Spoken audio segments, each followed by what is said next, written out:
Bismillahirrahmanirrahim. Assalamualaikum warahmatullahi wabarakatuh. Waalaikumsalam warahmatullahi wabarakatuh.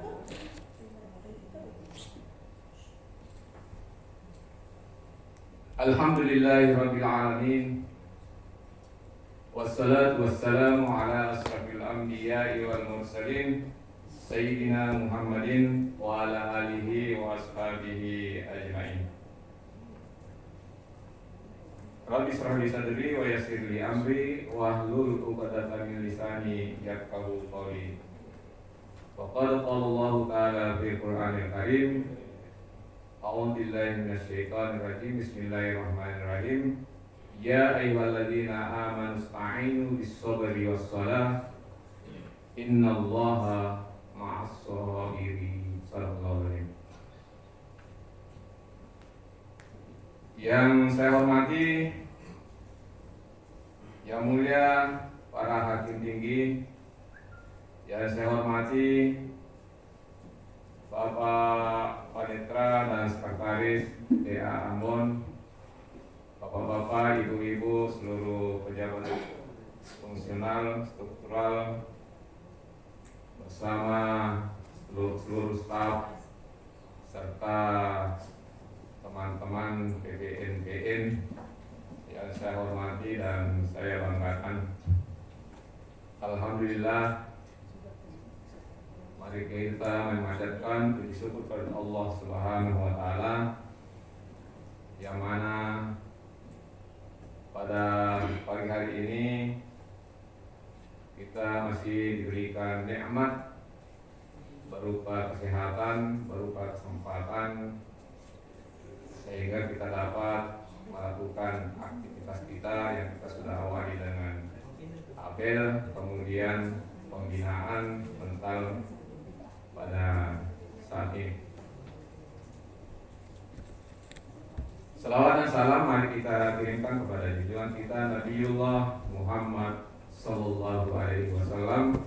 Allahumma shalli ala Muhammadin wa ala alihi washabihi ajmain.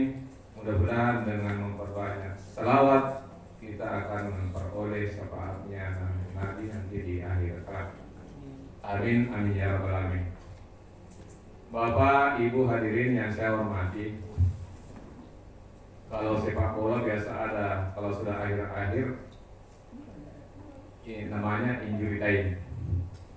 Rasanya juga kita ini hakim-hakim ini sudah masuk injury time. Karena seperti yang saya sampaikan tadi bahwa SK kita ini sudah sejak hari Kamis sudah ada semua di Sikop. Saya hari itu saya sudah buka di HP, langsung baca SK saya. Betul, sudah dipindah ke Palu.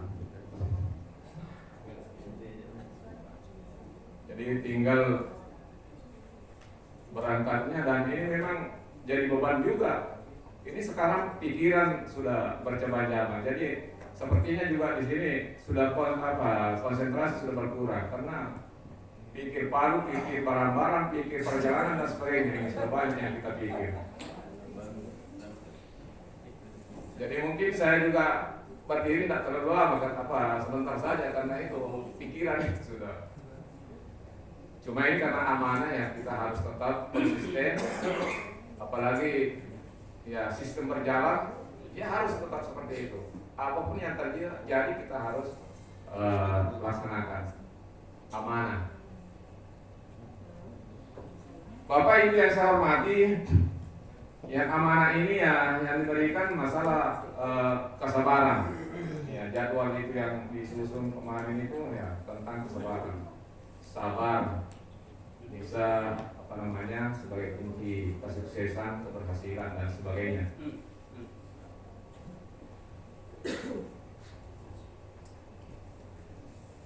Di dalam Al-Quran kata sabar itu menurut pakar, menurut ulama itu ada sampai 70 kali disebutkan.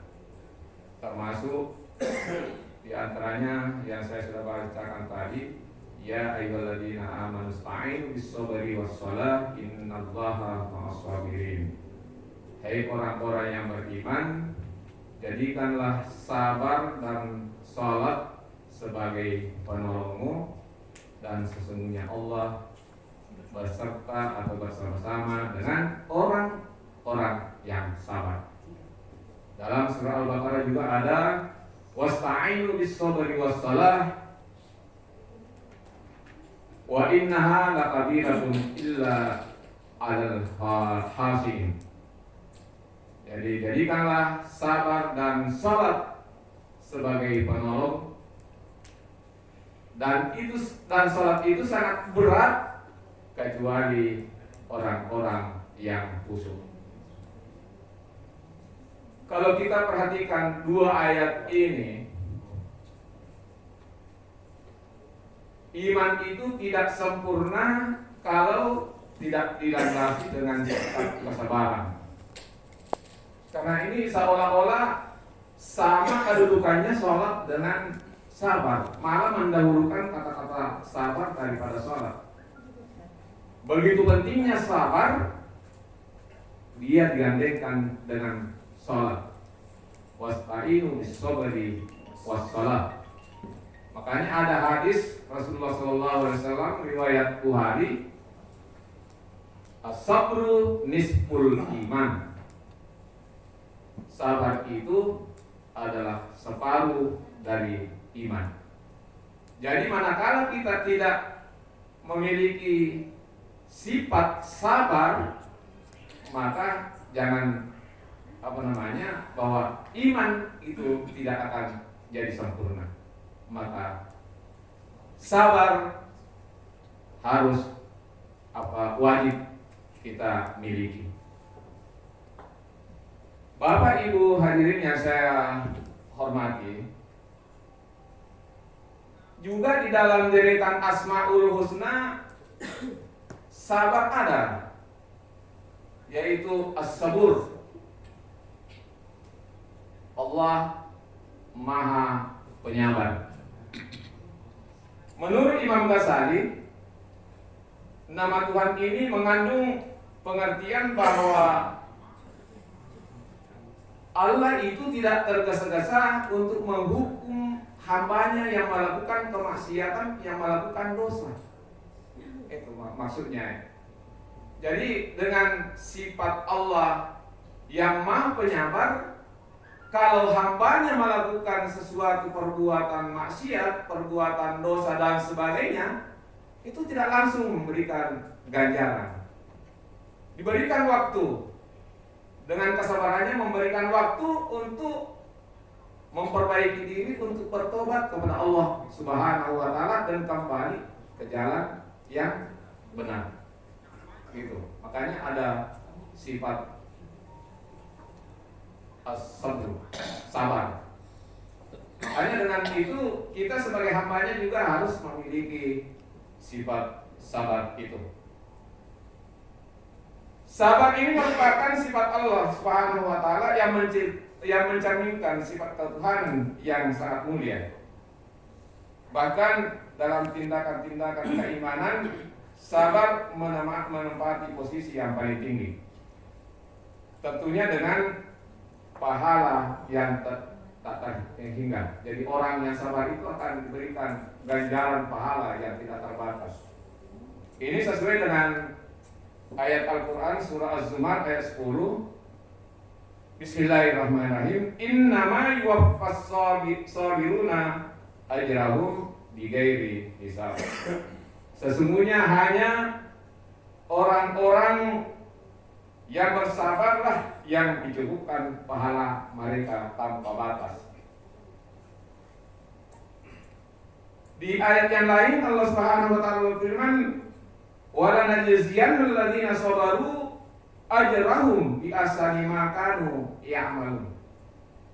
Dan kami pastikan akan memberikan balasan kepada orang yang sabar dengan pahala yang lebih baik dari apa yang telah mereka kerjakan.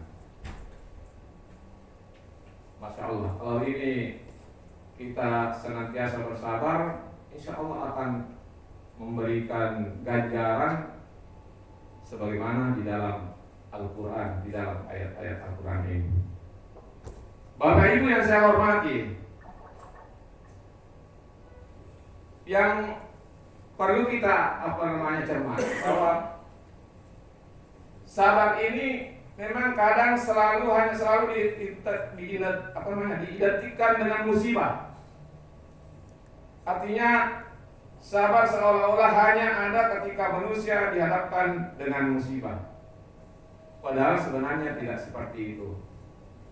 Karena menurut pakar ulama bahwa itu sabar itu bisa dalam beberapa makna atau beberapa bentuk. Di antaranya bahwa sabar itu dalam menjalankan peribadatan kepada Allah Subhanahu wa taala. Sabar dalam menjalankan kewajiban kita kepada Allah Subhanahu wa taala. Misal di subuh hari dalam keadaan kita dingin, cuaca sangat dingin, kita harus bangun menyentuh air yang sangat dingin untuk melaksanakan sholat subuh. Itu harus dengan kesabaran. Kalau kita tidak sabar melakukan itu semua, saya kira sangat berat untuk kita lakukan. Makanya dalam melaksanakan kewajiban itu sabar harus ada. Contoh lain, kalau misalnya di bulan puasa Ramadan, itu orang memang selalu cenderung untuk makan. Tetapi dengan kesabaran kita untuk menahan lapar, menahan dahaga, kita bisa menjalankan ibadah puasa karena Allah Subhanahu wa taala. Kita tahan. Padahal naluri manusia itu suka makan dan tidak mau lapar. Tetapi dengan kesabaran untuk menjalankan perintah Allah Subhanahu wa taala, kita menahan untuk tidak makan, tidak melakukan hubungan suami istri dan lain sebagainya. Yang kedua adalah sabar untuk tidak melakukan hal-hal yang diharapkan oleh Allah Subhanahu wa taala. Memang kita menyadari bahwa nafsu manusia itu pada umumnya menyenangi hal-hal yang dilarang. Itu memang karena di dalam diri kita ada nafsu hewani, ada nafsu syaitan. Jadi banyak yang bisa menjerumuskan kita. Maka oleh karena itu sabar ini hadir agar kita bisa menahan untuk tidak melakukan hal-hal yang dilarang oleh Allah Subhanahu wa taala. Makanya sabar harus kita miliki. Makanya pantas kalau misalnya Allah Subhanahu wa taala menggandengkan iman, salat dan sabar. Kemudian yang ketiga